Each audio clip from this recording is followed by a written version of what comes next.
First of all, your reaction to that extraordinary interview I just finished with your brother. I think that was one of the best interviews ever conducted with Andrew. I don't know how hard you're going to go on me, so perhaps I'm making a mistake saying this. I like how you challenge your guests. I like how you seem to have a very impartial opinion on people. You don't judge things one way or another before you go into the interviews, and I think that made the interview with Andrew very interesting. I'm very excited to see the public response. I mean, like I said to him, I'm not here to convict you or otherwise. I don't know if you're guilty or not of the charges laid against you. We'll establish that in a trial or otherwise. I mean, it may not even go to trial. No, it might not. Rolling Stone, in a profile, said this about Rolling Stone. Their relationship dynamic is very odd. It's like Tristan is held captive by Andrew and believes or follows everything Andrew says or does. I don't believe or follow a lot of things that Andrew says or does. You know, I get asked every single day to counter. E.J. Dickinson is this woman's name. I could tell you some horrible stories about the people who she's harassed and bothered, this Rolling Stone woman. The things Andrew says and does, I mean, I get asked... What don't you like about his views? Well, the major one, when people say, oh, Tristan, now that you've converted to Islam, I'm like, I haven't converted to Islam. Who says I converted to Islam? No, I'm an Orthodox Christian and I have not converted to Islam. What do you think of his conversion? And I think that it's not my place to even comment on it.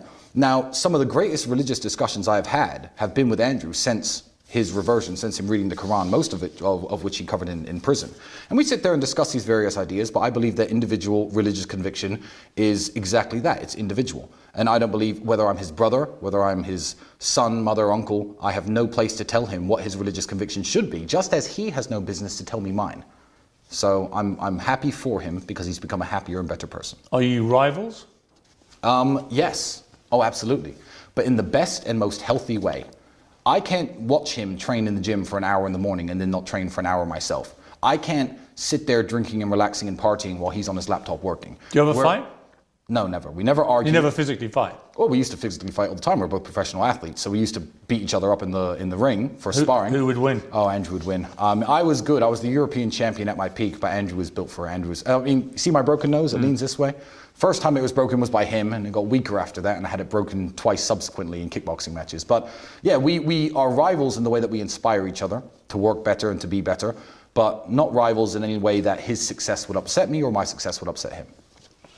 When you were in jail together, yes. So for a period of that 3 months, you were actually in the same cell. I Indeed, think. For about half of it. What did you talk about when it's just you and him, and you're thinking we may never get out of it? Lots of things. Books, religion, the case, obviously, explaining, trying to understand. When you're in a cockroach-infested tiny cell together, yes, you've gone from being the top G and his brother with your Bugattis, your cigars, the lifestyle, the women, and so on, to literally nothing in a very degrading environment that you find yourself in, and you've got no idea how this plays out or how it ends, or even if you get out. I mean, that's a big moment. Yeah, I guess it is a big moment, but I always knew that we were going to be okay. You know, even when I was separate from him, I wasn't worried that he was banging his head against the wall or self-harming or doing anything stupid. Again, he wasn't worried about me.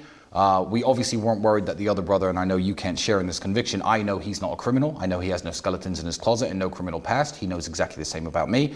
So we were very relaxed. I guess in jail I was more relaxed than I am now, because in prison I assumed that the prosecutor, whose job by the Romanian constitution, by the way, he's not a district attorney like in the United States where he is told he has to argue that you're guilty and that's it. The prosecutor's job actually here is to discern the truth of the situation. So I was sitting in jail relatively relaxing. Well, this is going to end any day now. I mean, human trafficking, this is stupid. It's not going to happen. Like, we're not going to sentence me to jail for this. It was only when I got out that I learned the true motivations behind this that made me actually more worried than I was in jail. So in jail I was relatively relaxed. Trained every day. Ate their horrible food, did my push-ups. It was all right. Mental break, no electronics.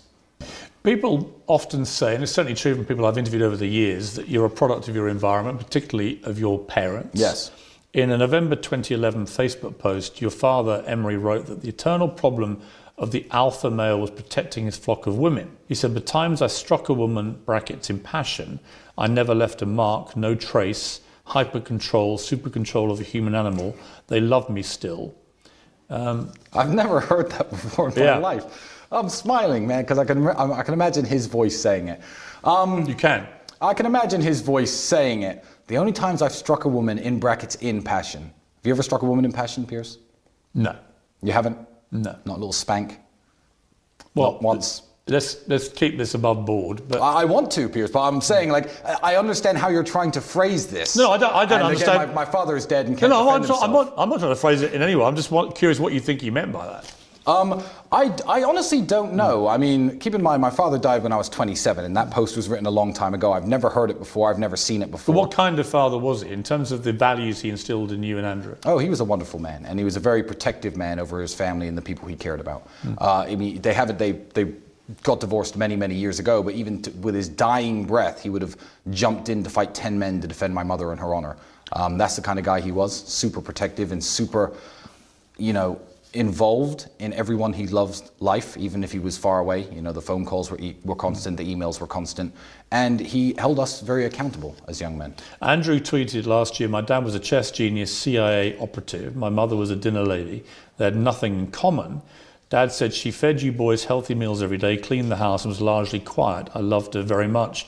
That's literally all men want. Are you asking if that's an accurate description of my parents' relationship? Yeah. Perhaps, yeah. But my mother was a wonderful mother.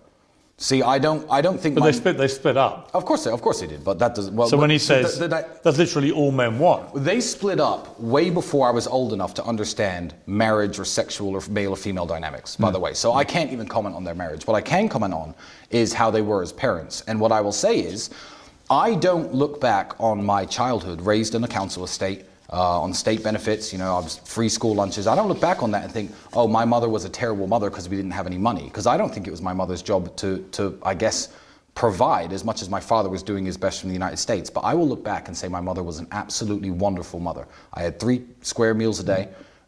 She knew how to manage her finances, didn't smoke, didn't go out with her friends, made sure my clothes were always washed, knew how to mend things. She is. How does she feel about the fact that both her boys are in this serious legal jeopardy? Well, you have to understand, she's known us our entire lives, and you haven't. When I was 15, 16, 18, all my friends were selling drugs and breaking into cars. I was down at the kickboxing gym every single day. I would get into the kickboxing ring for 50 pounds after 8 weeks training, just because I found harmony in the discipline that sport gave me. I think kickboxing is massively, largely responsible for keeping me from ever doing anything illegal. Never tried a drug in my life. Never broken a law in my life. Never broken any law? Speeding. Right. We're talking, I'm talking about serious crimes. And my mother's known that even at my most desperate and my most poor, I would come home to her and sleep on her couch for 6 months, as opposed to do anything illegal and try to find an honest, good way of, legal way at least, of making money. So is she worried about you, the situation you're in? Well, she's worried about the situation, but she has no doubt in her mind that I haven't done any heinous things against women, especially for money, because it doesn't make sense that after going through what I've gone through and avoiding any legal problems, suddenly I'm worth hundreds of millions of dollars, and I decide that's the time to start trafficking. You guys have preached a message of masculinity, and I'm all in favour of masculinity. Great. Many other people have categorised it as toxic masculinity because of the misogyny and so on. Do you feel that maybe you have collectively gone too far in the misogyny, and that has been, again, one of the reasons you find yourself in the problems you're in? Well, again, when I say... First, the kind of alpha male rhetoric. What have I said that's misogynistic? No, I'm just asking you generally whether you feel that's part of the problem.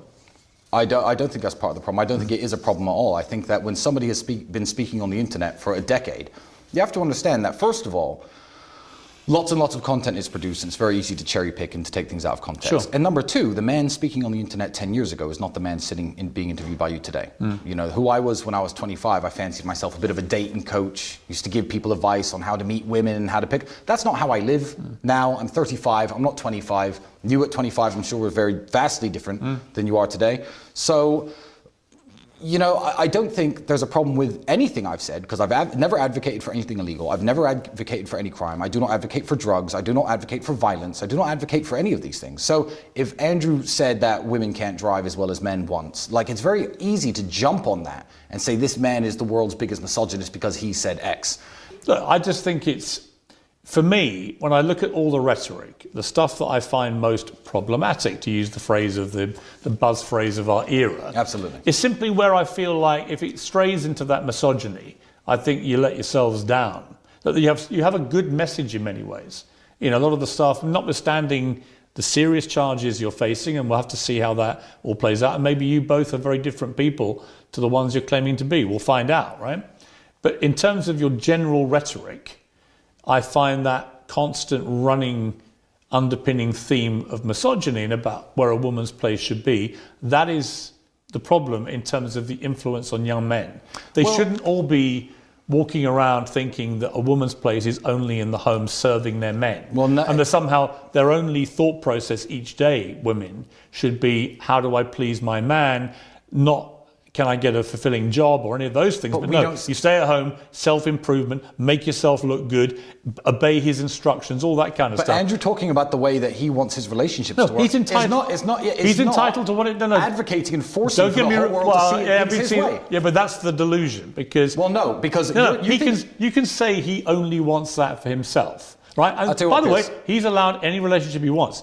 But when you pretend that when he says those things, they're not amplified to literally tens of millions of impressionable young men. But here's why you're wrong. Then you know that's not true. Well, here's why you're wrong, because you assume that Andrew Tate, for some reason, in this conversation, is the only influencer in the world and the only people, person people listen to. Because he's not at all. Not at all. The internet. I'm going to tell you, he's one of the most influential. Yeah, no, he absolutely is, and that's great. And that's the part of his influence that I think is a potentially malevolent. Great, and it's wonderful and good, and you don't have to like it. But let me tell you, every force has an equal and opposite force somewhere else. So on X, Elon has now legalized free speech on that platform. So there are differing opinions on every single aspect of life, including how you want to date women, what kind of music you should listen to, what kind of cars are good, what kind of whatever it is. So for every Andrew Tate out there, there's some feminist OnlyFans model who lives in Florida who makes rap music who's saying that men are nothing and men aren't shit. So the people who are listening to Andrew Tate aren't listening to Andrew Tate. They're listening to the internet as a whole. And I believe Andrew's message is one,